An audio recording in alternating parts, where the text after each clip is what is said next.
गुरुर्ब्रह्मा गुरुर्विष्णु गुरुर्देवो महेश्वरा गुरुर्साक्षात् परब्रह्म तस्मै तस्मै श्री गुरवे गुरवे नमः। तस्मै श्री गुरवे नमः। नमः। ओम शांति शांति। चलो, हम बुक कर रहे हैं एक योगी की आत्मकथा, ये बुक है, ये हम ये कर रहे हैं। और स्वामी योगानंद जी की बुक है, स्वामी परमहंस योगानंद, उनकी लिखी, इनकी जीवन यात्रा है पूरी। तो हम गए अभी पेज, अभी हमारे 13 प्रकरण हो गए हैं। अभी 14 प्रकरण में चालू करने से पहले आ, जो हमारे कुलमणि सर है, तो उनसे हम कल का जो सारांश है उसको हम सुनेंगे। Over to you sir. Thank you. सबको आत्मवंदन। जो मिडिल से मैं शुरू कर रहा हूँ। युक्तेश्वर जी का जो न्यू डिसी जो बहुत सारी न्यू डिसिप्लिन एक्सेप्ट कर रहा था, जो डिस्टर्बेंस कर रहा था वो छोड़ के जा रहा था, स्वामी जी उसको निकाल दे रहा था। एंड जो एक्चुअली लाइक ए डिसिपल सब सब फॉलो कर रहा था रूल्स, वो रुक रहा था। क्या है वो जो मिन माइंडेडनेस, इगोइस्टिक, एंग्री, ये सब लोग को वहां पर रुक नहीं पा रहा, बहुत कम दिन से चलता है। लेकिन गुरु जी ऑलवेज रेडी था कि सब वो उसका जो डिसिप्लिन को टीचिंग करके स्पिरिचुअल पाथ में अपलिफ्ट देने के लिए स्वामी जी। बट हमारा युक्तेश्वर जी का स्वामी जी, हमारा मुकुंद का स्वामी जी के साथ बहुत अच्छा रिलेशन था। वो ऑलवेज ग्रेव था, बट मैंने अफेक्शनेट वर्ड बोल नहीं रहा था, बट बहुत अच्छा उसके ऊपर उसका अगाध विश्वास था। सर एक सो मिनट, सर एक मिनट। हाँ, बोलिए। नीता जी, आपको आत्मवंदन।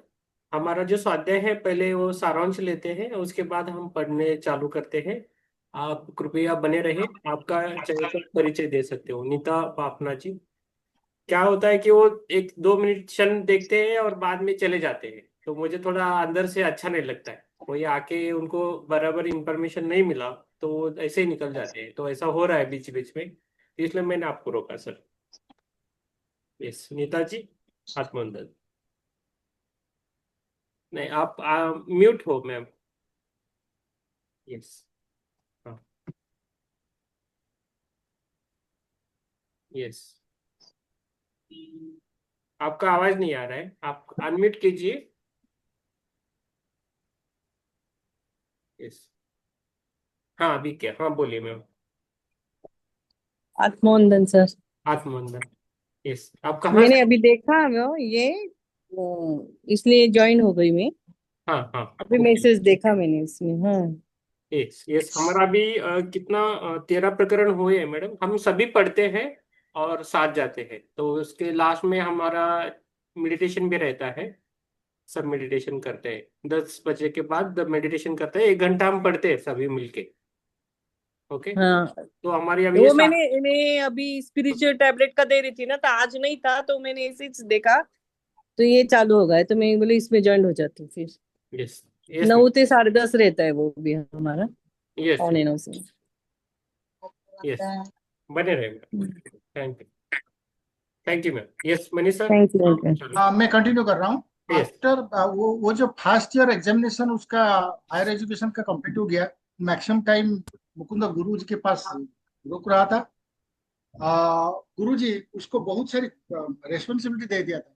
वो उसका गेस्ट को ट्रीटमेंट करने के लिए और सब जितना डिसिप्लिन से उसका चार्ज बना दिया था मुकुंद। बट आफ्टरवर्ड्स एक चाँद कुमार बोल के एक अच्छा इंटेलिजेंट डिसिपल आया, सो मुकुंद का काम उसको दे दिया। मुकुंद को कुकिंग एंड स्वीपिंग का चार्ज बना दिया। So then, but that intelligent चाँद कुमार इज वेरी एरोगेंट, वो बहुत गुस्सा वाला था। वो उसका बारे में डिसिपल सब कंप्लेन कर रहा था। तो फाइनली चाँद कुमार को गुरुजी डांट लगाया, और चाँद कुमार गुरुजी के पास मुकुंद के बारे में भी कंप्लेन कर रहा था। सो मुकुंद का काम अगेन देने के लिए बोल रहा था। Finally Chand Kumar become the assistant to the cook. But again भी वो फाइट कर रहा था मुकुंद के साथ। गुरुजी सुन लिया, निकाल दिया उसको। सो जो कुछ इगो, एंगर और नेगेटिव क्वालिटीज में है, उसका स्थान नहीं था आश्रम में। सो फाइनली गुरुजी वो आश्रम में फीमेल मेल बोथ डिसिपल्स रखा। कोई माने एक संत, एक डिसिपल बोला कि सर जो नारी है वो नरक का द्वार है। बट नाइसली वो रिप्लाई किया है, जो संत है ऐसे ऐसे बोल रहा है, आप जो बोल रहा है पर आपका कुछ प्रॉब्लम है, आप उसको टॉलरेट नहीं कर पा रहे। और एक दूसरे फर्स्ट रीजन है वो, दूसरा रीजन है आप आपका सेल्फ कंट्रोल नहीं है, हम्म। इसलिए वो आपको बोल रहा है नारी नरक का द्वार। देन ये मीनिंगलेस है, ये सब यहाँ पर उठना नहीं चाहिए। सो वो फाइनली एडवाइस किया, साइलेंट कैसे रहेंगे, तो अपने को कैसे आप डिस्कवर करेंगे। यू आप लोग आपका सेंस ऑर्गन का सर्वेंट नहीं बना चाहिए। आप सेंस ऑर्गन का जब सर्वेंट हो जाएंगे तो आप जॉय ऑफ लाइफ को मिस करेंगे। वो बहुत सारी एडवाइस है, फुल ऑफ एडवाइस। वो जो लास्ट कंटिन्यूसली 10 पेजेस इतना एडवाइस है। वो थोड़ा जो कामना वासना ये सब के ऊपर बहुत डिस्कशन किया है। वो करने से आपका शटल बॉडी में ये जाएंगे, फिर नेक्स्ट वेब को आप कैरी करेंगे। सो ऐसे जन्म बर्थ एंड डेथ के बीच में आप रनिंग करेंगे। सो आपको आपका ये जो dirty desires and powerful emotions ये सबको कंट्रोल करना चाहिए। ये आपका ग्रेट एनर्जी है। सो आपको क्या करना चाहिए, गुरु जी बोल रहा है कि आपको योर एनर्जी कंजर्व करिए, स्टॉक करिए। जैसे जो इंद्रिय का जो रिवर है वो ओशन में डिजल्व हो रहा है, ऐसे आपका ये जो इंद्रिय इंद्रिय का जितना क्वालिटी है वो ओशन में डिजल्व हो जाएंगे। ओनली आपको हेल्प करेंगे unconditional love. Love towards Supreme Lord is more important than human love also. So you should love God and human being simultaneously. Then ये कन्विंस वंस युक्तेश्वर जी उसका मदर को बहुत समझा रहा था रिगार्डिंग स्पिरिचुअल एडवांसमेंट, बट उसका तो सोल प्लान में नहीं है। सो आफ्टर हर डेथ वो रिचुअल किया कि युक्तेश्वर जी का एडवाइस वो माना नहीं। वो क्या एक ओशो में एक लाइन है, आप लोग उसको मैं मेरे पास टाइम नहीं है समझाने के लिए, आप समझ लीजिए। विश्राम दिवस मनुष्य के लिए बनाया गया था, मनुष्य विश्राम दिवस के लिए नहीं। ओशो इसको कहता है। उस थोड़ा आप डिस्कशन कीजिए, इफ टाइम होगा हम एंड में डिस्कशन करें। वो स्क्रिप्चर को डिस्कशन कर रहा था, ऑलवेज ग्रेव रहा था, बट कभी अनहैप्पी नहीं रुक रहा, गुरु जी नहीं था।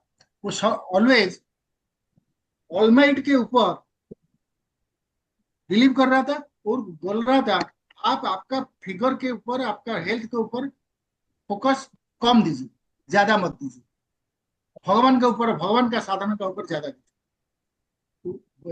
स्वामी जी ऑलवेज विजडम का बारे में डिस्कशन कर रहा था मोस्ट ऑफ द टाइम। वो इंजीनियर, डॉक्टर, सीनियर ऑफिसर आ रहा था उसके पास, डिस्कशन कर रहा था, बट वो बहुत सारे लोग सेकंड टाइम नहीं आ रहा था, वो समझ नहीं पा रहा था वो क्या बोल रहा है। तो स्पिरिचुअल विजडम को फॉलो करने के लिए इंटरेस्टेड नहीं था। सो एक बार क्या हुआ, एक जो रसायनविद आया, उसके पास वो सुन के वो एक्सेप्ट नहीं किया गॉड है बोल के। तो देर इज ए फाइटिंग, एक फाइटिंग हुआ इसके साथ। वो गुरुजी बोला आप आपको थॉट को कंटिन्यूसली 24 आवर्स ऑब्जर्व कीजिए, देन आ जाइए। ऐसे भी है कि पंडित गुरुजी के साथ आर्ग्यूमेंट कर रहा था। वो बोल रहा था कि आप इतना पढ़ा है, इतना कर रहा है, आपका अनुभूति क्या है।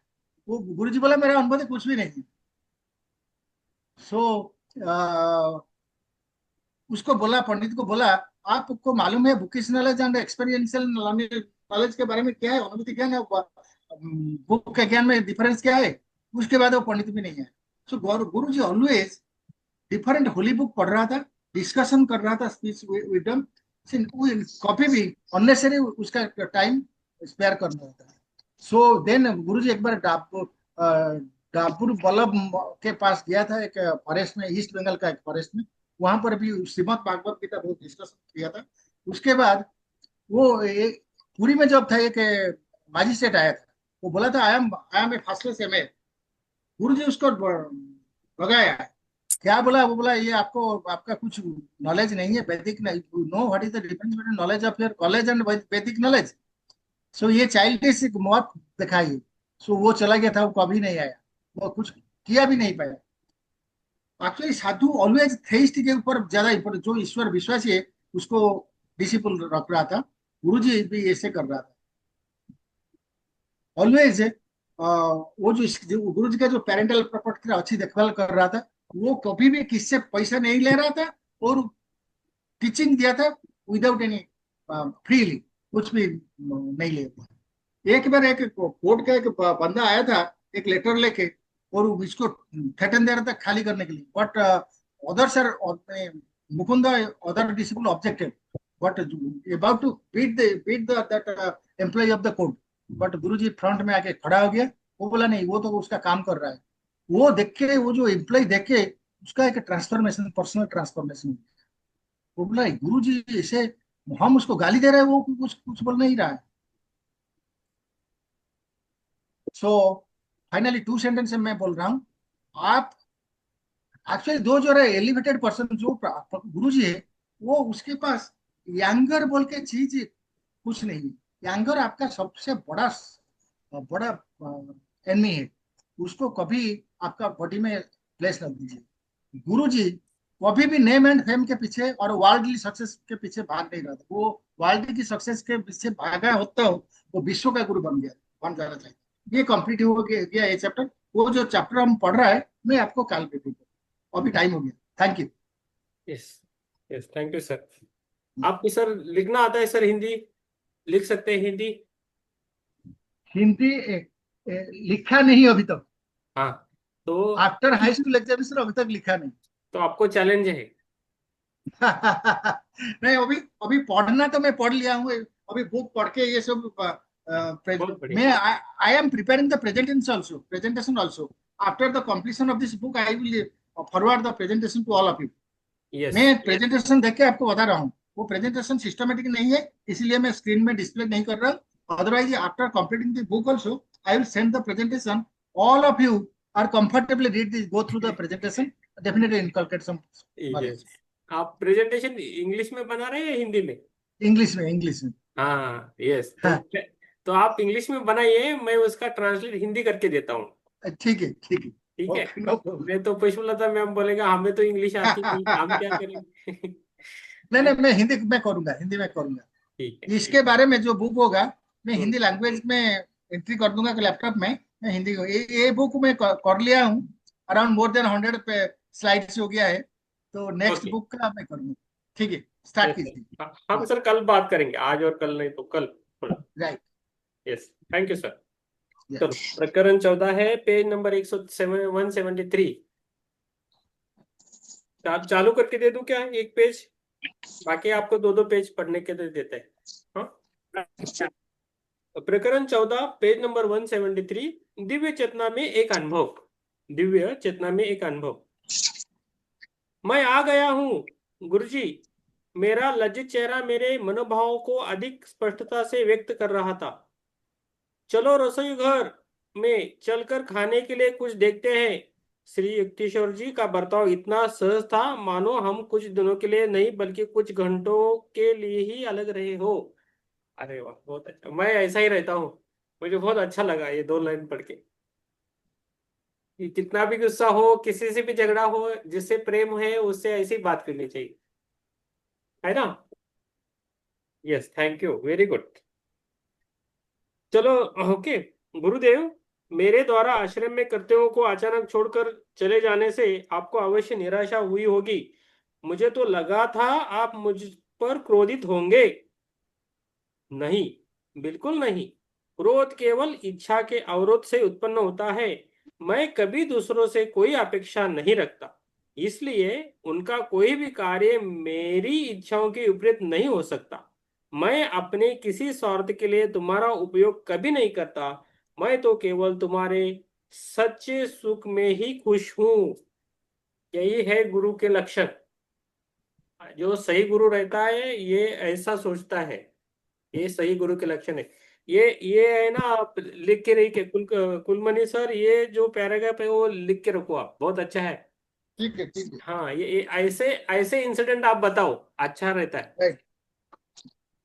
क्या है, 5 मिनट टाइम दिया है आप। एक ये है। जैसे एक ओशो का बताया है, उसको भी हम डिस्कशन नहीं कर पा रहे हैं। ठीक है, ठीक है, ठीक है, ठीक ग्यारह चलेंगे सर। मिनट बाद है। यस। आज 11 मिनट हो यस। हमारे सुप्रीमम का ये है, टाइम देखता है। ठीक है, मैं इतना ही पढ़ के आपको देता हूँ। गुरुदेव, दिव्य प्रेम के बारे में मैंने केवल सुना ही था और कुछ धुंधली सी कल्पना कर सकता था, परंतु आज आपके देवता स्वरूप उदाहरण में मैं उसका प्रत्यक्ष दर्शन कर रहा हूँ। संसार में तो अपना पुत्र भी यदि पिता को पूर्व सूचना दिए बिना उसका काम छोड़कर चला जाता है तो पिता उसे आसानी से क्षमा नहीं करता, परंतु आप में क्रोध तो क्या, जरा सी नाराजगी का भी लवलेश मात्र नहीं है, जबकि मेरे कई काम अधूरे छोड़ जाने से आपको भारी असुविधा हुई होगी, ऐसा योगानंद जी बोलते हैं। तो थोड़ा जोर से बोलीजिए, फास्ट बोलना तो अच्छा रहेगा। जब पढ़ते वक्त आप अपने धुन में मत जाइए। आप ये सोच ले कि बाकी के पास पुस्तक नहीं है, आप जो बोलेंगे वही लोग सुन रहे हैं, इसी इसी हरकत से हमें बुक पढ़ना है, सभी को ये रिक्वेस्ट है हमारा। यस, सुप्रिया जी आप पहले आ गए हो, चलो सुप्रिया जी के बाद Chitra ji. Page number 174। Yes. हम दोनों ने एक दूसरे के आंखों में देखा। दोनों के ही नेत्रों में अश्रु भर आए थे। आनंद की एक लहर ने मुझे निमग्न कर दिया। मुझे यह बोध हो रहा था कि मेरे गुरु के रूप में साक्षात भगवान मेरे हृदय के प्रेम की सीमित उत्कंठाओं को विराट प्रेम में विस्तारित कर रहे थे। कुछ दिन बीत जाने के बाद एक सुबह मेरे गुरुदेव के खाली बैठक कक्ष में गया। वहां ध्यान करने का मेरा विचार था, परंतु मेरा अवज्ञाकारी मन इस प्रशंसनीय उद्देश्य में सहयोग देने के लिए तैयार नहीं था। विचार ऐसे बिखर रहे थे जैसे किसी शिकारी के आते ही पक्षी बिखर जाते हैं। मुकुंद, दूर की एक बालकनी से श्री युक्तेश्वर जी की आवाज आई। मेरे विचार जितने विद्रोही थे उतना ही विद्रोही अब मैं बन गया। गुरुदेव सदा मुझे ध्यान करने को कहते हैं। मैं अपने आप से बड़बड़ाया। उन्हें मालूम है कि मैं यहाँ किस लिए आया हूँ। अब उन्हें मेरे प्रयास में बाधा नहीं डालनी चाहिए। उन्होंने फिर मुझे बुलाया। मैं चुप ही बैठा। तीसरी बार जब उन्होंने फिर पुकारा तो उनके स्वर में कठोरता आ गई थी। मैं ध्यान कर रहा हूँ गुरुजी। मैं विरोध में चिल्लाया। मैं जानता हूँ तुम कैसा ध्यान कर रहे हो। मेरे गुरु ने उधर से कहा, आदि में उड़ रहे पत्तों के समान मन से यहाँ मेरे पास आओ। प्रयत्न में विफल रहने और भेद खुल जाने पर मैं खिन्न मन से चुपचाप उनके पास जाकर खड़ा हो गया।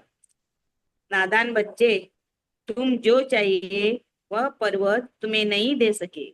गुरुदेव स्नेह भरे सांत्वना देते स्वर में बोल रहे थे। उनकी शांत दृष्टि अथाह बन गई थी। तुम्हारे हृदय की लालसा अवश्य पूरी होगी। श्री युक्तेश्वर जी कदाचित ही कभी गूढ़ भाषा में बोलते थे। मैं असमंजस में पड़ गया। उन्होंने धीरे से मेरी छाती पर हृदय के ऊपर थपथपाया। मेरा शरीर निश्चल होकर जमीन से चिपक गया।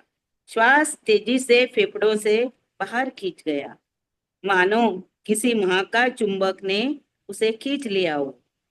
आत्मा और मन तक्षण शरीर के बंधन से मुक्त हो गए और किसी प्रवाहमान तीक्ष्ण तेज के समान मेरे शरीर के रोम रोम से बाहर बहने लगे।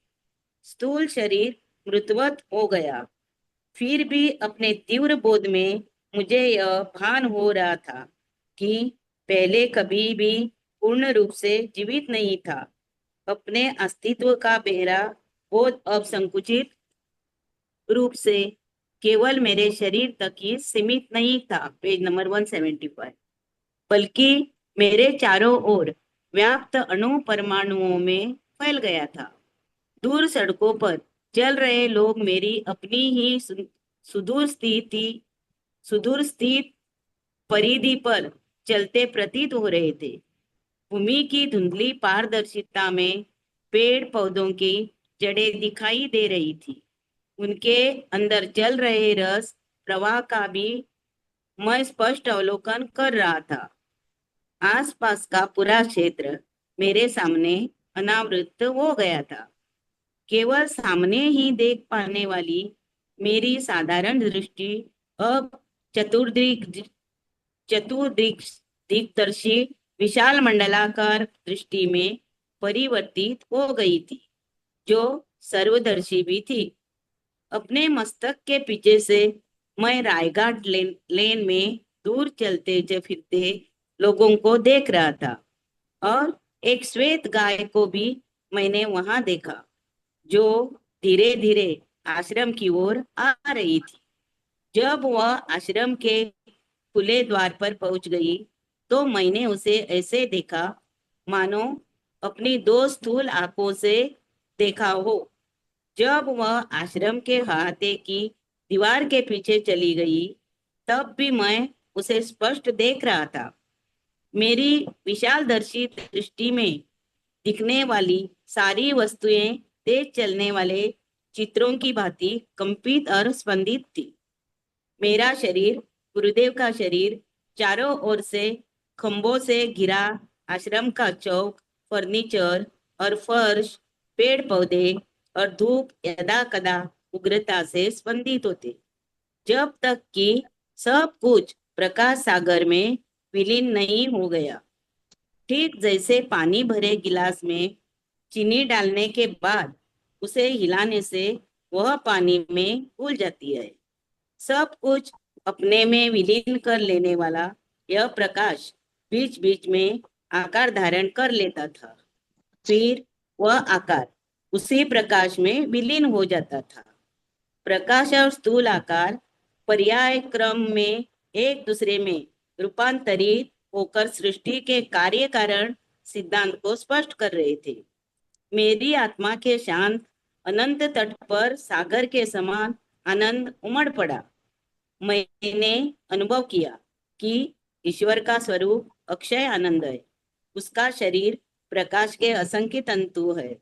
मेरे अंदर उमड़ती दिव्य ज्योति ने विस्तृत होते होते नगरों, महाद्वीपों, पृथ्वी, सूर्यमंडल, तारामंडल, न्यारिका पुंज और अंतरिक्ष में पर्वतमान ब्रह्मांडों को अपने में समा लिया। रात में दूर से दिखाई पड़ने वाले प्रकाशमय शहर की भांति समस्त ब्रह्मांड मेरे अस्तित्व की अनंतता में जगमगा रहा था। ब्रह्मांड की स्पष्ट रेखांकित परिधि के परे चमकने वाला तीव्र प्रकाश उसके दूरतम किनारों तक पहुंचते पहुंचते किंचित क्षीण सा होता जा रहा था। वहां मुझे एक स्निग्ध मृदु तेज दिखाई दे रहा था, जिसमें कभी किसी प्रकार की कोई क्षीणता नहीं आ रही थी। वह तेज अवर्णीय रूप से सूक्ष्म था। नक्षत्र पुंजों के आकार अपेक्षाकृत स्थूल प्रकाश से बने हुए थे। Page number 176। Thank you sir. Yes, thank you ma'am, thank you.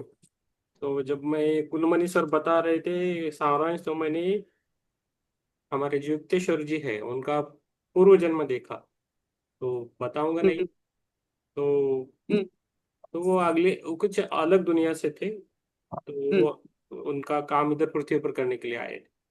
वो मैंने देखा, और ये जो अभी जो बताया ना, वो मैं हम्म, कर चुका हूँ। मैं जब बैठता हूँ तो पूरा प्रकाश पूरा कवर करता है, हम्म, तो अर्थ के बाहर भी जाता है, पूरा कवर करता है। ये मैंने अनुभव है, मैंने एक्सपीरियंस किया है ये चीज। हम्म। ठीक है। खाली हाँ दिव्य ये, दृष्टि का है ना। हाँ ये जो है वो अनुभव अनुभव क्या है। इनलाइटमेंट भी तो इसी को कहते हैं ना। वही दिव्य दृष्टि, हाँ। हाँ, जब पूरा संसार एक एक प्रकाश में विलीन हो जाए, सब एक ही अघोर नजर आने मंडला, लगे। अघोर हम्म। मंडला। तो तो इसलिए बोल रहे हैं कि आप ध्यान करें अच्छी तरह, उसमें संदेह नहीं करना है कोई भी हो।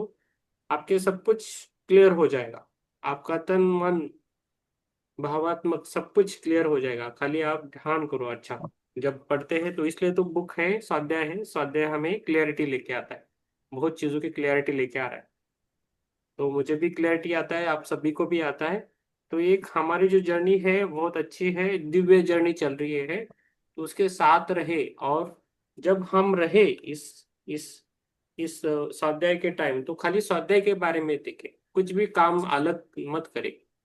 आप पूरा इधर जितना आपको सिंसेरिटी से इसको स्वाध्याय को करेगा उतना आपको लाभ मिलेगा, ये है। तो बाकी काम धाम छोड़ के कीजिए, बहुत ही इमरजेंसी है, कुछ भी नहीं आपके सिवाय हो सकता, तब आप उसको छोड़ दीजिए। ये आप सबके लिए है, जिन्होंने भी कैमरा ऑफ किए उनके लिए भी है। तो जिन्होंने कैमरा ऑफ किए तो उनको भी खुद से बाहर आना चाहिए। अभी अभी हमारी 7वीं बुक चल रही है, हमें अपने ऊपर काम करना चाहिए। खाली बुक पढ़ना स्वाध्याय करना भूल जाना ऐसा नहीं, ये रूटीन नहीं करना, ये हमारे अंदर जाना चाहिए। चीज जो हम पढ़ते हैं बात करते हैं इधर, हमारे अंदर, हमारे दिमाग के अंदर, हमारी अंदर वाली जो दुनिया है उसमें जाना चाहिए। और उसका कुछ, जैसा हम आप सब्जी बनाते हो ना, सब कुछ रेडी करते हो, बाद में सब्जी बनती है और अच्छा बनता है, नहीं तो खीर बनाते हो, कुछ भी हो तो एक आता है ना लास्ट, वो आप में आना चाहिए, तभी आप चेंज हो जाओगे। खुद में चेंज लेके आना है, खाली श्रद्धे करने से चेंज नहीं होगा। आप खुद बोलना है मुझे, मैं चेंज प्रिपरेशन नहीं हूँ। करना है ना। मैं बीच में नहीं, मत बोलो, बीच में मत बोलो। तो जब आप खुद चेंज करने की थाम लो, तभी आप चेंज हो जाओगे। आपको कुछ भी आपकी मंशा है जो आपको पाना है, उस पर काम हो जाएगा। जब तक आप वो नहीं करोगे तब तक नहीं होगा, कोई दूसरा नहीं आएगा, आप खुद काम करना है उस पर। जब आप खुद काम करोगे तभी आपको बाकी सपोर्ट करने के लिए आते हैं। आप खाली दूसरों को सपोर्ट करने के पूछे होगे तो नहीं होता। तो उनको भी काम रहता है, सबको काम रहता है। तो हम खुद करें तो लोग आते हैं सपोर्ट करने के लिए, देव देव भी आते हैं। तो हमें हम पर काम करना चालू करना चाहिए। और ये ऐसी जो बुक्स है, उससे बुक्स से हमारा लाइफ चेंज होना चाहिए। 5% भी चेंज हुआ, 1% भी चेंज हुआ तो बहुत है। तो अभी तक हमने जिया है, जितना साल जिया है वो ठीक है, लेकिन अभी जो जी रहे जीने वाले हैं उसको एक स्वर्गीय आनंद से जीना है। मानना है कि हम बुक पढ़ रहे स्वाध्याय करते एक स्वर्ग जैसा हमें है। स्वर्ग यानी अलग कुछ नहीं रहता है, हमारा जो थिंकिंग पावर है, जैसा हम रहते हैं वही स्वर्ग रहता है। जिधर हमें कष्ट, मानसिक कष्ट रहते हैं, शारीरिक कष्ट रहते हैं, उससे हम परे हो गए तो स्वर्ग ही है पृथ्वी। तो उसको हमें जीना है। तो और उसके हिसाब से हमारा थॉट प्रोसेस भी रहना चाहिए दिन भर, तभी आप ऊपर उठ जाओगे। तो विजुअलाइजेशन कीजिए, बातें कीजिए, इसके बाद बुक के बारे में बोल दीजिए आपने क्या समझा, वो दूसरों को बोल दीजिए, दूसरों को पूछिए, सेवा दीजिए। आप जो करना आपसे होता है उतना कीजिए, लेकिन प्रेशराइज होके मत कीजिए। इजी गोइंग चाहिए सब कुछ, इजी गोइंग, जाते जाते ऐसा ही होना चाहिए। प्रेशराइज करने के नहीं, प्रेशराइज मीन्स मैं करूंगी ही ऐसा कुछ ये नहीं है। आप नहीं कर पाओगे तो छोड़ दो, लेकिन जितना होता है वो सरल भाव से कीजिए, जितना जो भी है। तो वो काम आप कर करें तो बहुत अच्छा रहेगा। ठीक है, मैं अभी रुकता हूँ, अभी ज्यादा नहीं बोलूंगा। यस, आई होप आपको समझ में आ रहा है, और मुझे भी। चित्रा जी, आप पढ़िए मैम। यस। एक शाश्वत उद्गम स्रोत से दिव्य किरणों का प्रसार हो रहा था, और वे अवर्णनीय प्रभा मंडल से देदीप्यमान आकाश गंगाओं में रूपांतरित हो रही थी। बार बार मैंने सृजनात्मक किरणों को नक्षत्रों में और फिर विस्तृत पारदर्शक ज्वालाओं में रूपांतरित होते देखा। लयबद्ध प्रत्यावर्तन के द्वारा करोड़ों करोड़ों विश्व का पारदर्शक तेज के विलय हो गए, और फिर वह तेज महाव्योम बन गया। मुझे यह ज्ञात हुआ कि इस समय तेजो ब्रह्मांड का केंद्र मेरे हृदय में स्थित अंतर ज्ञानानुभूति का बिंदु है। एक प्रकाशकारी ज्योति मेरे नाभि से समस्त ब्रह्मांड के प्रत्येक भाग की प्रसारित हो रही थी। परमानंदमय अद्भुत परमानंदमय अमृत मेरे अस्तित्व के कण कण में पारे के प्रवाह की भांति व्याप्त हो रहा था।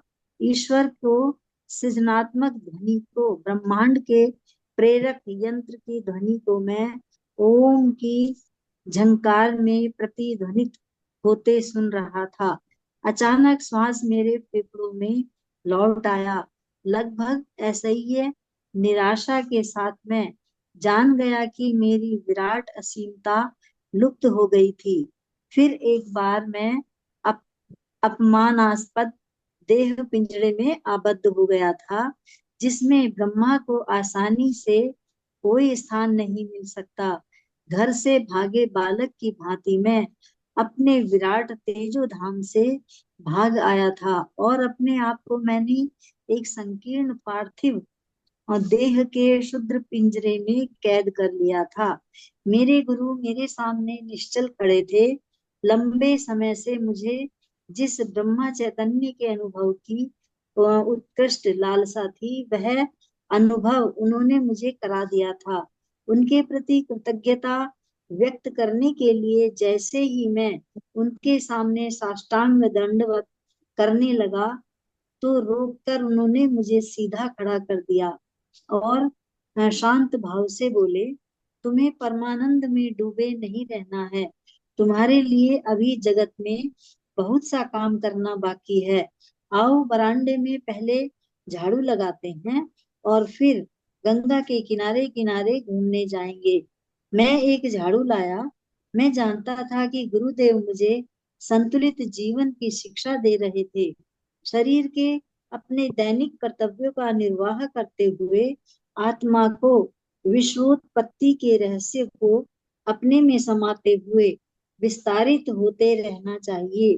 बाद में जब श्री युक्तेश्वर जी और मैं घूमने निकले, तब भी मैं अनिवर्चनीय आनंद में विभोर था। मैं दोनों के शरीरों को प्राण शक्ति से बने चित्रों के रूप में देख रहा था, जो प्रकाश से बनी एक नदी किनारे किनारे प्रकाश के ही बने एक रास्ते पर चल रहे थे। वह ईश्वर का चैतन्य ही है, जो सृष्टि में विद्यमान प्रत्येक रूप, आकार और प्रत्येक शक्ति का पोषण करता है और उसे आधार देता है। फिर भी वह स्वयं स्पंदनशील प्रतिभासिक सृष्टि से परे परमानंदमय असृष्ट महाशून्य में इन सब से पृथक अलिप्त रहता है। गुरुदेव समझा रहे थे, जो लोग इस भूलोक में आत्म साक्षात्कार प्राप्त कर लेते हैं, वे भी इसी प्रकार का द्विविध जीवन जीते हैं। विवेक और निष्ठा के साथ जगत में अपना कार्य करते हुए भी वे अपने आंतरिक परमानंद में निमग्न रहते हैं। ईश्वर ने अपने अस्तित्व के असीम आनंद से ही सब मनुष्यों की सृष्टि की है। यद्यपि वे शरीर में कष्टप्रद रूप से आबद्ध हैं, फिर भी ईश्वर यह अपेक्षा करता है कि उसकी प्रतिमूर्ति स्वरूप बने मानव इंद्रिय बोध से उत्पन्न सीमित व्यक्तित्व से ऊपर उठकर उसके साथ पुनः एकात्म स्थापित कर ले। इस विश्व रूप दर्शन से मुझे कई स्थायी शिक्षाएं मिली। प्रतिदिन अपनी चित्त वृत्तियों का विरोध कर मैं इस भ्रमात्मक धारणा से मुक्त हो सकता था कि मेरा शरीर स्थूल भूमि पर चलने फिरने वाला एक हाड़ मांस का पिंड मात्र है। मैंने देखा कि श्वास और चंचल मन ऐसे तूफानों के समान है, जो प्रकाश सागर को अलोहित कर उसमें पृथ्वी, आकाश, मानव, प्राणी, पक्षी, वृक्ष आदि भौतिक आकारों की लहरें उत्पन्न करते हैं। इन तूफानों को शांत किए बिना उस अनंत परम तत्व की एकमात्र अखंड प्रकाश के रूप में अनुभूति नहीं की जा सकती। जब जब मैंने इन दो प्राकृतिक तूफानों को शांत किया, तब तक मैंने सृष्टि की असंख्य ताल तरंगों को उस प्रकाश सागर में ठीक उसी प्रकार विलीन होते देखा, जिस प्रकार समुद्र की लहरें तूफान के थम जाने के बाद शांत होकर विलीन हो जाती हैं। गुरु तभी विश्व चैतन्य का यह अनुभव अपने शिष्य को प्रदान करता है, जब उसने ध्यान धारणा द्वारा अपने मन को इतना सुदृढ़ बना लिया हो कि वह इन विराट दृश्यों को देखकर घबरा न जाए। केवल बौद्धिक इच्छा या खुले दिमाग का होना ही इसके लिए पर्याप्त नहीं है। योग साधना और भक्ति द्वारा चेतना की समुचित रूप से उन्नति द्वारा ही साधक सर्वव्यापकता के मुक्तिदायी आघात को सहन करने के योग्य बनता है। सच्चे भक्त को यह दिव्य अनुभव अवश्य होता है। उसकी अत्यंत तीव्र लालसा ईश्वर को इस प्रकार खींचने लगती है कि ईश्वर उसका प्रतिकार नहीं कर सकता। उस चुंबकीय उत्कंठा से सृष्टि पात्र विराट दर्शन के रूप में साधक की चेतना की सीमा में खिंच आते हैं। Thank you. कई वर्षों बाद मैंने yes ma'am, thank you ma'am, आपका हो गया। Thank you. Yes, thank you ma'am. कई वर्षों बाद मैंने समाधि नाम से निम्नलिखित कविता लिखी, जिसमें मैंने समाधि की महिमा की एक झांकी प्रस्तुत करने का प्रयास किया था। तो ये कविता है। कविता आएगी क्या? मैं पढ़ूं क्या कविता? पढ़ो। हाँ, मैं पढ़ता हूँ कविता, तो सुनिए आराम से। अदृश्य हो गए प्रकाश और छाया के पर्दे सारे। अदृश्य हो गए प्रकाश और छाया के पर्दे सारे, दुख का लवलेश भी कहीं नहीं रहा। मिट गए क्षणभंगुर सुखों के बोध सारे, नष्ट हो गई इंद्रियों की धुंधली मृग मरीचिका। प्रेम घृणा स्वास्थ्य रोग जन्म मृत्यु, द्वैत के पर्दे पर खेलती ये सारी मिथ्या परछाइयां लुप्त हो गई। माया का तूफान थम गया गहन अंतर्ज्ञान की जादुई छड़ी से। वर्तमान भूत भविष्य कुछ भी नहीं रहा अब मेरे लिए। अब तो केवल मैं ही हूँ सदा सर्वदा फैलता सब में सब। ग्रह तारे निहारिका पुंज पृथ्वी, महाप्रलय के ज्वालामुखियों के विस्फोट, सृष्टि की ढलाई की धगधगती भट्टी, निरवक्ष किरणों के हिमनद, ज्वलंत विद्युत अणुओं की भाड़। अतीत में हुए वर्तमान में जी रहे भविष्य में होने वाले सब मनुष्य के विचार, घास तक का प्रत्येक पत्ता, मैं स्वयं समस्त मानव जाति, सृष्टि का प्रत्येक कण, काम क्रोध लोभ अच्छा बुरा मोक्ष मुक्ति, इन सबको मैंने निगल लिया। और ये सब मेरे एकमात्र विराट अस्तित्व के रुधिर का महासागर बन गए। भीतर ही भीतर सुलगते आनंद ने जो ध्यान में प्राय सुलग उठा। मेरे अश्रुपूर्ण नेत्रों को रुद्र कर दिया और भड़क उठा परमानंद के शोलों के रूप में, और स्वाहा कर लिया मेरे अश्रुओं को, मेरे शरीर को, मेरे संपूर्ण अस्तित्व को। ब्रह्म मुझ में समा गया, मैं ब्रह्म में समा गया। ज्ञान ज्ञाता ज्ञेय सब एक हो गए। शांत अखंड रूपांश सदा के लिए जीती जागती नित्य नवीन शांति। समस्त आशा और कल्पनाओं में परे आनंद देने वाला समाधि का परमानंद।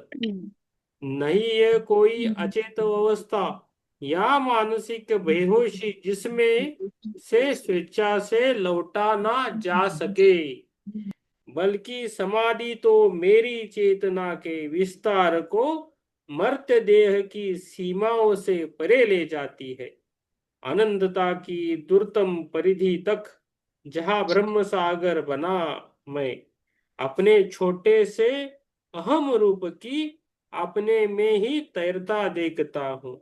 अणुओं की सरसराहट सुनाई देती है निस्तेज पृथ्वी। पहाड़ पर्वत घाटियां पल भर में सब गलकर तरल बन गए। सागर प्रवाह निहारिकाओं के धुंध में बदल गए। इस धुंध पर प्रणव की फुंकारी आई और उसमें उस धुंध के तुषारों पर छाए पर्दे उठा दिए। ज्योतिर्मय अणु परमाणुओं के सागर महासागर दृष्टि के सामने अनावृत हो गए। जब तक ओम के ब्रह्मानंद से सब स्थूल पर आलोक आखिर सर्वव्याप्त परमानंद की शाश्वत किरणों में विलीन न हो गए। आनंद से मैं आया था, आनंद के लिए मैं जीता हूँ। पवित्र आनंद में मैं विलीन हो जाता हूँ। मन का सागर बना मैं सृष्टि की सारी तरंगों को पीता हूँ। उठ गए चार पर्दे जड़ तरल वायु एवं प्रकाश के। कण कण में विद्यमान मैं अपने विराट स्वरूप में विलीन होता हूँ। चली गई सदा के लिए मृत्यु स्मृति की अस्थिर फरफराती परछाइयां। निरभ में निरभ्र है मेरे मन का आकाश, अब नीचे ऊपर आगे पीछे। अनंतता और मैं एक रूप बनी एक ही किरण है अब। हंसी का एक नन्हा सा बुलबुला मैं अब बन गया हूँ सागर हर्षोल्लास का स्वयं। बहुत अच्छा। कई वर्ष के बाद मैंने समाधि नाम ने निम्नलिखित कविता लिखी। बहुत अच्छी कविता है। तो उन्होंने जो लिखा वो सब कुछ लिखा है, उनका साक्षात्कार लिखा है ना। सर आत्म साक्षात्कार ये पूरा मेडिटेशन है। ये टोटल जो लिखा है हाँ ओनली मेडिटेशन है। वो हाँ। मेडिटेशन में क्या क्या होता है, क्या कैसे आप स्वरूपों से मिल जाता है, कैसे आपका विश्व रूप दर्शन कर रहा है, ये सब उसमें है। यस तो ये जो समझ जाएंगे मेडिटेशन पूरा समझ जाएंगे। यस। कुछ नहीं खा रही ले जा। यस। हाँ यस किरण जी, एक पेज आप पढ़िए और एक केरल जी पढ़ना है। आत्मा कौन कौन पढ़ता है आप देख लीजिए। किरण जी, किरण जी आवाज आ रही। हाँ यस किरण जी आप पढ़िए। हाँ सर। हाँ। आत्मवंदन सभी को। आत्मा। हाँ, श्री युक्तेश्वर जी ने मुझे यह दिव्य आनंद पूर्वक अनुभव अपनी इच्छा अनुसार जब चाहे प्राप्त करने का और जिनकी अंतर ज्ञान प्रणाली पर्याप्त रूप में विकसित हो गई, ऐसे लोगों को भी इसे प्रदान करने का तरीका सिखाया। इस प्रथम अनुभव के बाद कई महीनों तक मैं इस परमानंदमय एकात्मता की अवस्था में तल्लीन रहा और प्रतिदिन यह बात मेरी समझ में आती रही कि उपनिषदों में ईश्वर का रस स्वरूप रसो वै सहा क्यों कहा गया है। परंतु एक दिन मैं सुबह एक समस्या लेकर गुरुदेव के पास आया। मैं जानता हूँ गुरुदेव, मुझे ईश्वर प्राप्ति कब होगी? तुम्हें ईश्वर प्राप्ति हो चुकी है। जी नहीं गुरुदेव, मुझे तो ऐसा नहीं लगता। मैंने गुरु मेरे गुरु मुस्कुरा रहे थे। मुझे यह विश्वास है कि तुम सृष्टि के किसी जीवाणु रहित साफ सुथरे कोने में सिंहासन पर विराजमान किसी पूजनीय व्यक्ति को ईश्वर नहीं मान रहे हो। तथापि मैं यह भी देख रहा हूँ कि तुम्हारी ऐसी कल्पना है कि चमत्कारिक शक्तियों का किसी के पास होना ही इस बात का प्रमाण है कि उस ईश्वर को प्राप्त कर लिया है। नहीं, ऐसा नहीं है।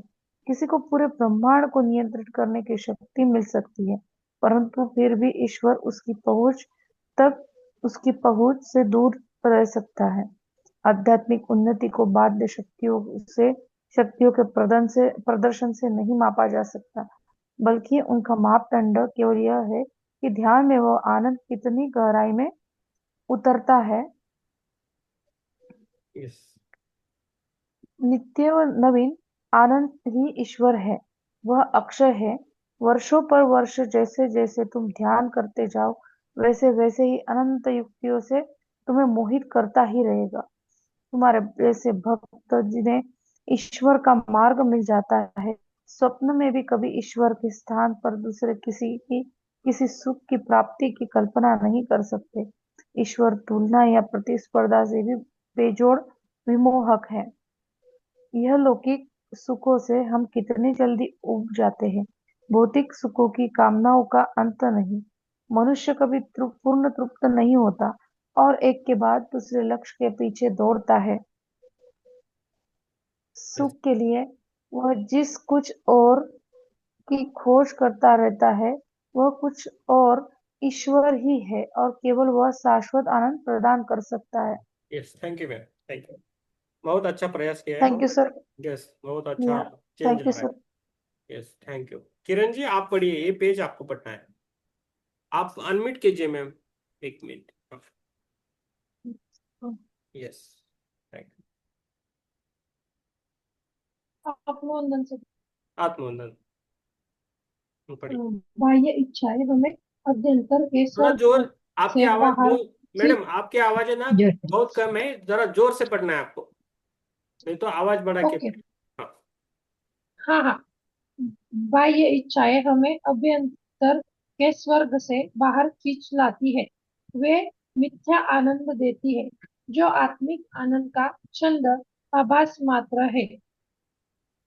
खोया हुआ आंतरिक वर्ग स्वर्ग दिव्य ध्यान के द्वारा शीघ्र ही पुनः प्राप्त किया जा सकता है।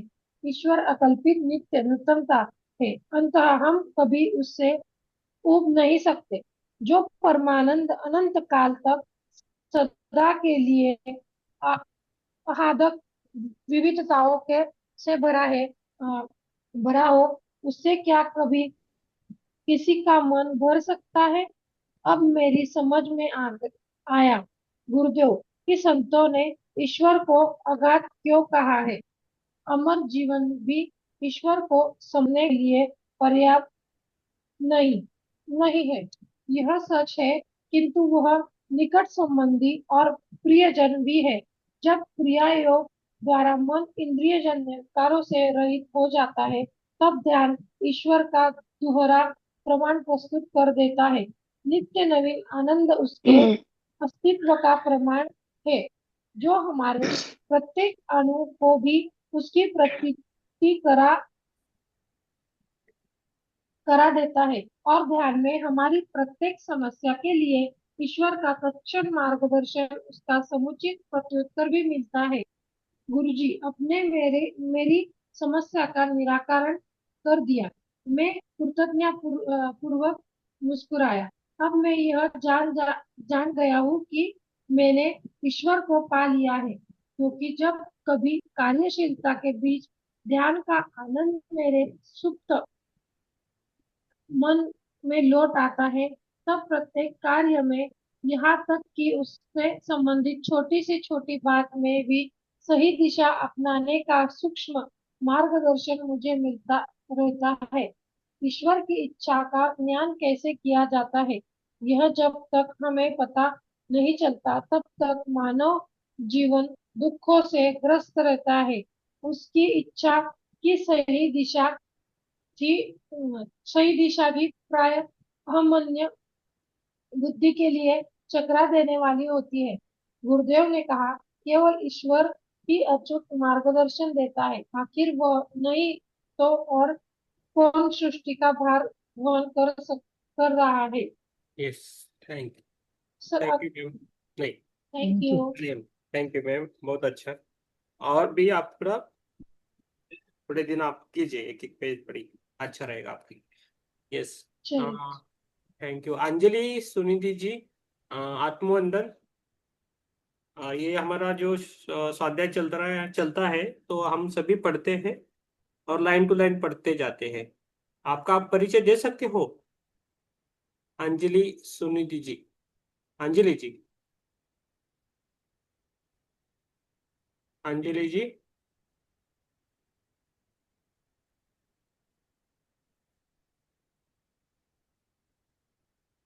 यस, आप बने रहिए, हम पढ़ते रहते हैं सभी। ओके। यस, अभी अगला जो चरण है पुष्पलता मैम और स्मिता जी का है। ओके। यस, प्रकरण 15, फूल गोभी की चोरी। आप पढ़िए मैम, पुष्पलता मैम पढ़िए।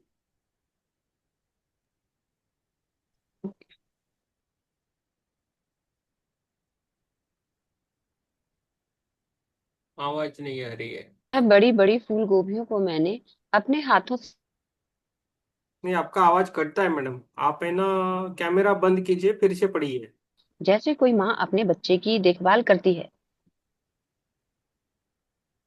मैम आप, आवाज आ रही है सर?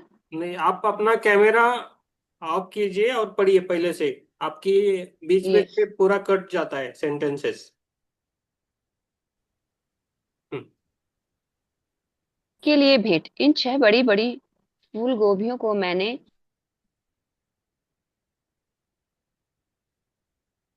चिंता के साथ की थी, जैसे कोई माँ अपने बच्चों की देखभाल करती है। इतना कहकर मैंने बड़ी भावभंगिमा के साथ गोभियों की टोकरी प्रस्तुत की। शाबाश! श्री युक्तेश्वर जी ने स्नेह। नहीं मैडम, आपका नहीं कट रहा है आवाज। की अभी इन्हें अपने कमरे में ही रखो। नहीं मैडम, आप आपको रुकना पड़ेगा मैडम। स्मिता मैम पढ़ लेंगे। यस, आपको रुकना पड़ेगा, सॉरी। ये इंटरनेट को बोल दीजिए क्या हो रहा है। Okay okay. हाँ, अंजलि अंजलि मैं आप। इंटरनेट से प्रेयर करती हूँ। यस, तब तक प्रेज। अंजलि जी आप बोलो। आपने अभी ऑन किया, हाँ। आप कहाँ से हो अंजलि जी?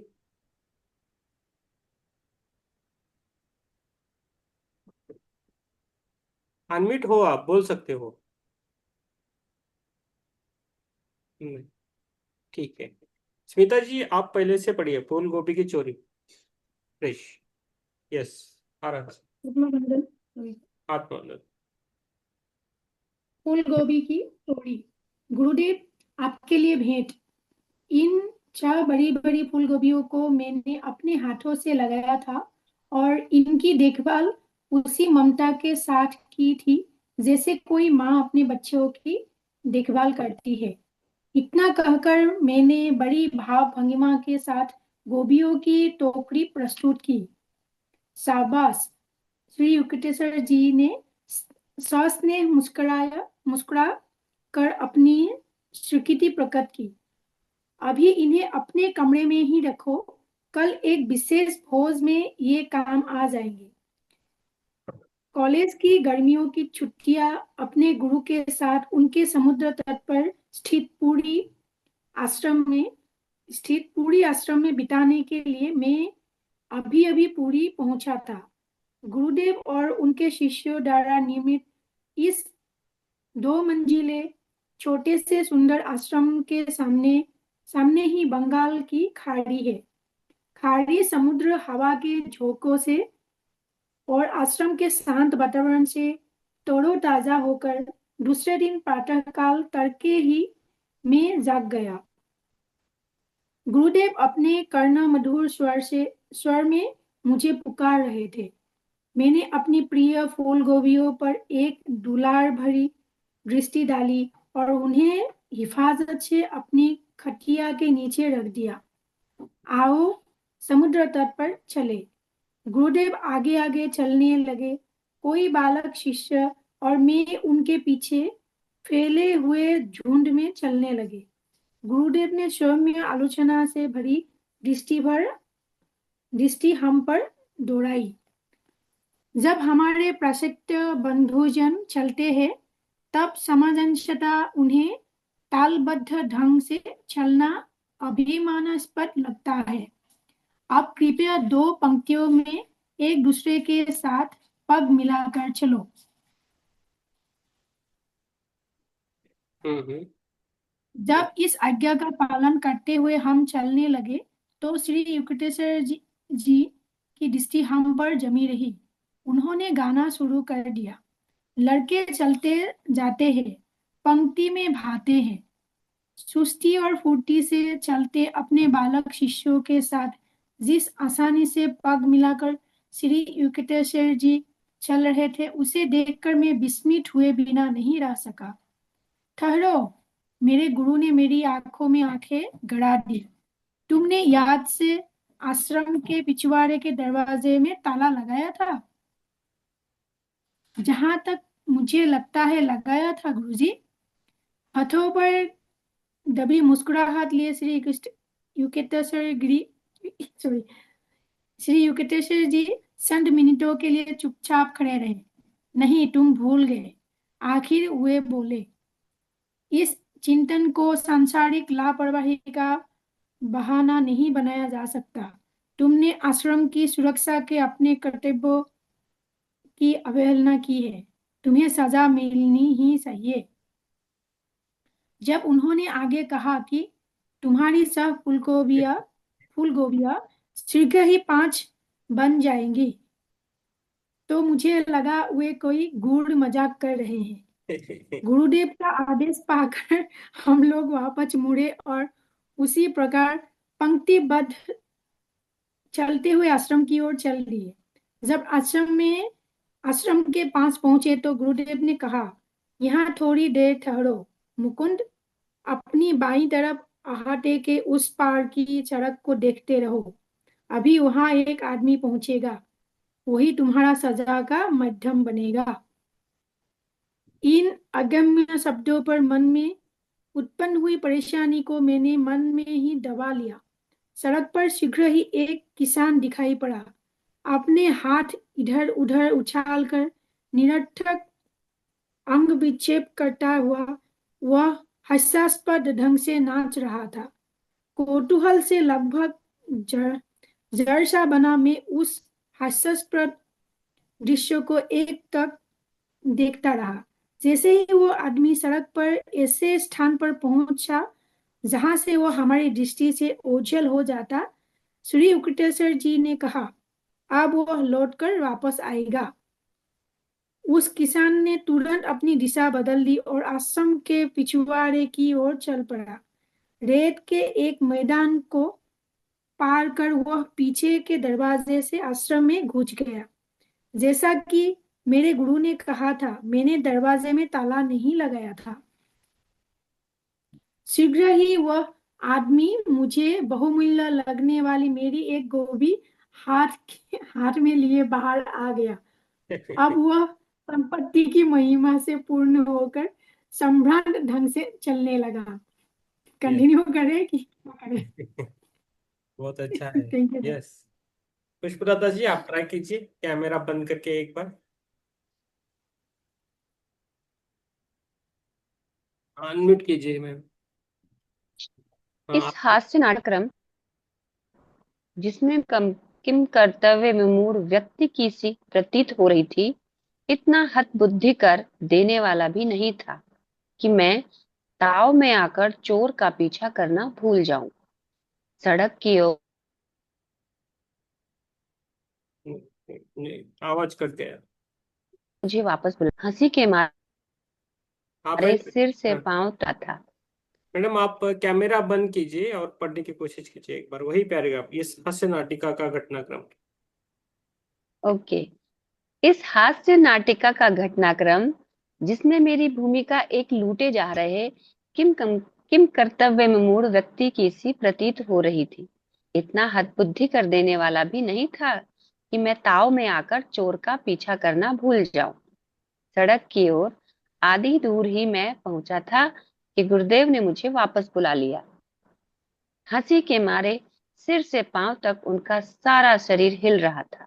बार बार उमड़ पड़ती हंसी के ठहाकों के बीच उन्होंने बताया, उस बेचारे पगले को एक फूल गोभी चाहिए थी।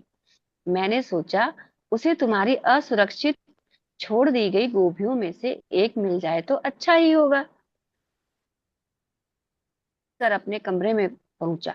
वहां मैंने देखा कि उस चोर ने, जो स्पष्टतः केवल सब्जी चोर ही प्रतीत हो रहा था, कंबल पर खुलेआम पड़ी मेरी सोने की अंगूठियों, घड़ी और पैसों को छुआ तक नहीं था। इसके बदले वह रेंग कर खटिया के नीचे घुस गया था, जहां बाहर से बिल्कुल भी नहीं दिखाई देने वाली गोभियों की वह टोकरी थी, जिसमें उसे अपनी एकमात्र मनोवांछित वस्तु मिल गई। उस दिन शाम को मैंने इस घटना को समझाने का अनुरोध श्री युक्तेश्वर जी से किया। मुझे लग रहा था कि इस घटना में कुछ सामान्य स्तर पर समझ में न आने वाली बातें थी। मेरे गुरु ने धीरे धीरे सिर हिलाया। किसी दिन यह बात तुम्हारी समझ में आ जाएगी। विज्ञान शीघ्र ही इन गुप्त नियमों में से अनेकों को खोज निकालेगा। कुछ वर्षों बाद जब रेडियो की चमत्कारपूर्ण ध्वनि विस्मयचकित विश्व में गूंजने लगी, तो मुझे गुरुदेव की भविष्यवाणी स्मरण हो उठी। काल और देश की युगों पुरानी कल्पना का उन्मूलन हो गया। किसी का घर इतना छोटा नहीं रहा कि उसमें लंदन या कोलकाता प्रविष्ट न हो सके। मानव की सर्वव्यापकता के एक पहलू के निर्विवाद प्रमाण के आगे मंदतम बुद्धि भी विस्तारित हो गई।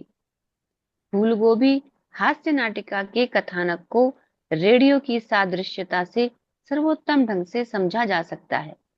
मेरे गुरु का एक सर्वांगपूर्ण मानव रेडियो थे। विचार और कुछ न होकर केवल आकाश, ईथर में संचरण करने वाले सूक्ष्म स्पंदन हैं। जिस प्रकार उचित स्वर स्मंजन करते ही, स्टेशन में लाते ही हर दिशा से आने वाले हजारों अन्य कार्यक्रमों में से आपको जो गाना सुनना है वही गाना रेडियो पकड़ लेता है, उसी प्रकार विचारों को प्रसारित करने वाले एक अचूक प्रसंगोचित विचार फूलगोभी के लिए लालायित उस अर्धविक्षिप्त मनुष्य के विचार के प्रति श्री युक्तेश्वर जी उस समय अत्यंत संवेदनशील रूप से ग्रहणशील हो गए थे। समुद्र तट की ओर चलते समय जैसे ही गुरुदेव ने उस किताब की साधारण लालसा के विचार को पकड़ा, वैसे ही शिष्यों को दृष्टिगोचर होने से पहले ही सड़क पर नाचते आ रहे उस आदमी को देख लिया था। आश्रम के दरवाजे में ताला लगाने की मेरी भूल से गुरुदेव को मुझे अपने प्रिय गोभियों में से एक से वंचित कर देने का सहज बहाना मिल गया था। इस प्रकार एक ग्राही यंत्र का काम करने के बाद श्री युक्तेश्वर जी ने अपनी अत्यंत शक्तिशाली इच्छा शक्ति को प्रयुक्त कर एक प्रसारण यंत्र का काम किया। उस भूमिका में उन्होंने उस मनुष्य को अपनी दिशा बदलने और केवल एक फूलगोभी के लिए एक निश्चित कमरे में जाने का सफलतापूर्वक निर्देश दिया। अंतर्ज्ञान आत्मा का मार्गदर्शक है, जो मनुष्य के मन में तब स्वाभाविक रूप से प्रकट होता है जब वह शांत होता है। लगभग हर व्यक्ति को कभी न कभी सच्चा पूर्व संकेत मिलने का अनुभव होता है, जिसका कोई स्पष्टीकरण नहीं होता, या कभी न कभी लगभग हर व्यक्ति ने किसी दूसरे व्यक्ति को अपने विचार ऐसे के ऐसे संप्रेषित किए हैं। चंचलता और अशांति की खरखराहट से मुक्त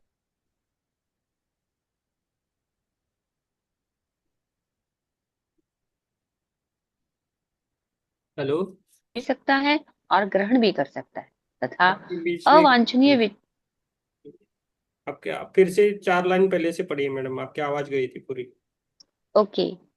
चंचलता और अशांति की खरखराहट से मुक्त हुआ मानव मन जटिल रेडियो यंत्रावली के समस्त कार्य करने में समर्थ हो जाता है, जिससे वह विचारों को भेज भी सकता है और ग्रहण भी कर सकता है, तथा अवांछनीय विचारों को अंदर आने से रोक भी सकता है।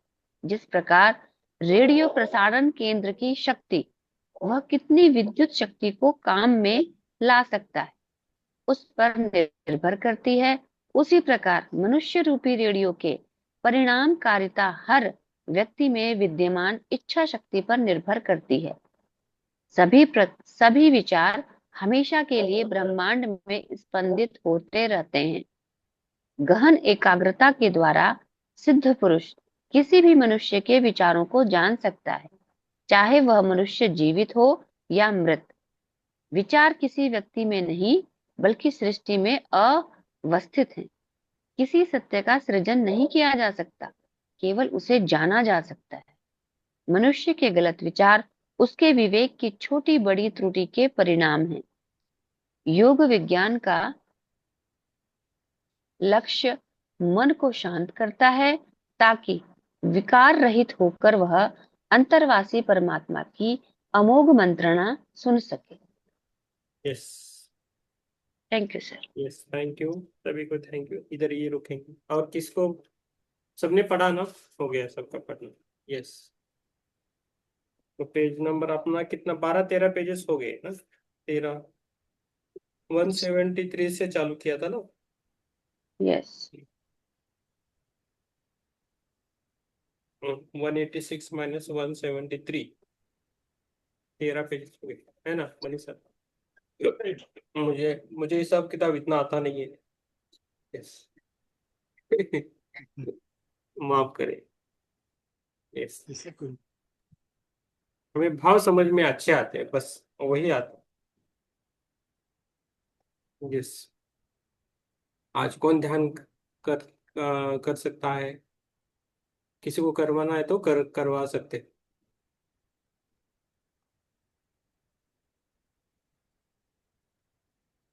यस। धीरज जी ट्राई करोगे? आप ध्यान कराओगे हमारा? सर, आज आप कह रहे हो मेरे लिए बहुत अच्छी बात है, बट आज मेरी बैटरी बहुत लो है, क्या क्योंकि आज हुआ? पूरा दिन कल हम लोग आज पूरा दिन मुंबई में बाहर थे।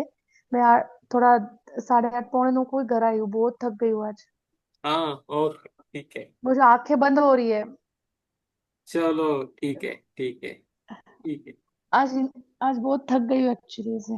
यस, ये तो इसके ही फल थे। यस, इसी को बोलते हैं भाग्य और कर्म का खेल। ठीक है। चलो। सही बात है। यस। थैंक यू मेरे को अवसर देने के लिए, बट मैं ट्राई करूंगी। No problem try madam. नहीं करूंगी ही, मैं ट्राई तो कहूंगी नहीं, मैं दो नहीं, शब्द बोलना ही नहीं है। ये ठीक है। Okay ma'am. आज थोड़ा गेस्ट थे ना, तो बाहर जाना हुआ हमारा। पूरे दिन भर हम सुबह से 10 बजे से निकले यस, थे, तो अभी 8:30 बजे आए थे, इसके लिए। Yes, thank you ma'am, thank you. Okay. Thank आप यू धीरज सर। जी, आप इस ग्रुप में जो आपको फ्रेंड बनाना चाहते हो उनके साथ फ्रेंडशिप कीजिए और उनसे उनके साथ ज्यादा बातें कीजिए आप। ओके। जी सर। हाँ, तो आपको समझ में आएगा। हाँ sir. Yes, thank you. Thank you ma'am. अच्छा, ध्यान करेंगे।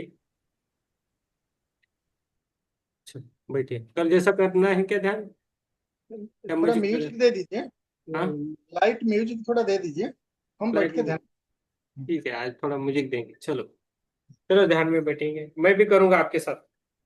ठीक। अपना खाली म्यूट करके रखिए सब, किसी को तकलीफ नहीं होना चाहिए। यस। आराम से बैठिए, हम ध्यान करेंगे। यस, आराम से। यस, लीजिए, आपका टाइम लीजिए।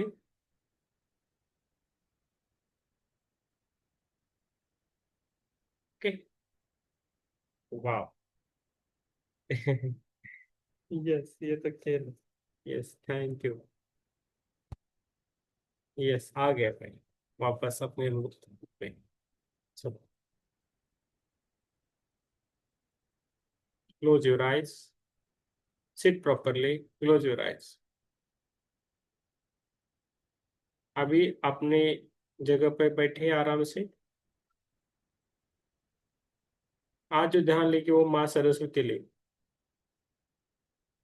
अपने अपने ध्यान में बैठिए, आराम से बैठिए। मैं जब तक नहीं बोलता तब तक आप आंखें बंद रखिए, खोले मत उसको, कुछ भी हो।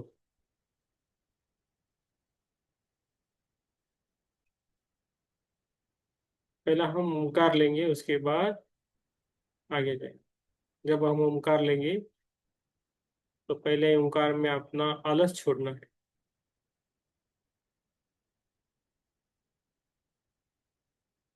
दूसरे में अपनी अज्ञानता छोड़ देनी है, और तीसरे में हमें श्वास में चिंता छोड़नी है, अकारण चिंता को छोड़ना है। श्वास लीजिए और छोड़ दीजिए, श्वास लीजिए और छोड़ दीजिए, श्वास को लेना है और छोड़ देना। एक। ओ।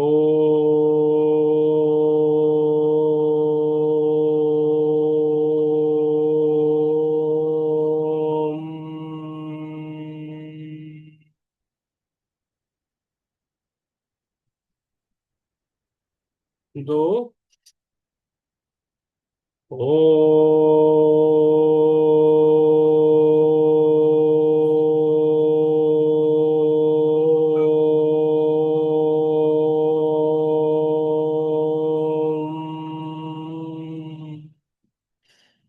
तीन, ओम।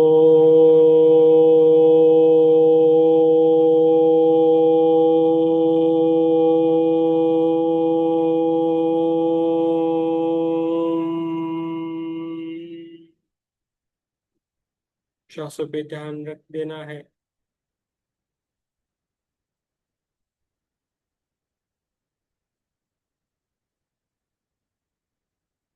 आज जो श्वास है हम हमारे मन से लेके लंग से पूरी लंग कैपेसिटी यूज करके हमें श्वास लेना है और छोड़ देना है।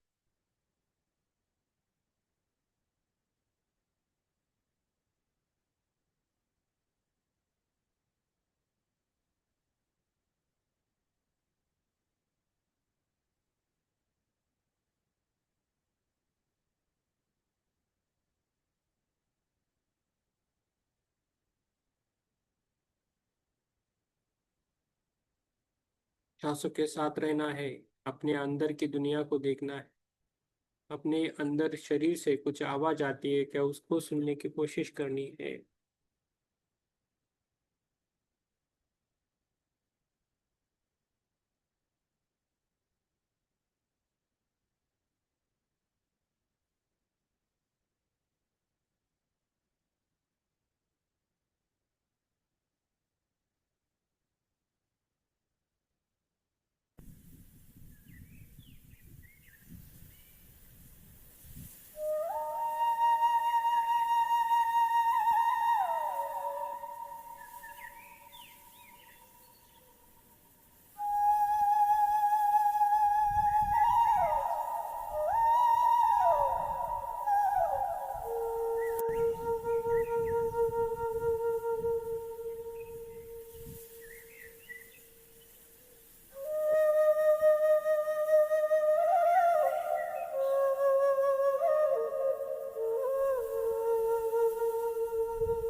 Kaliindra Fide. Pachaonera Kurdesu.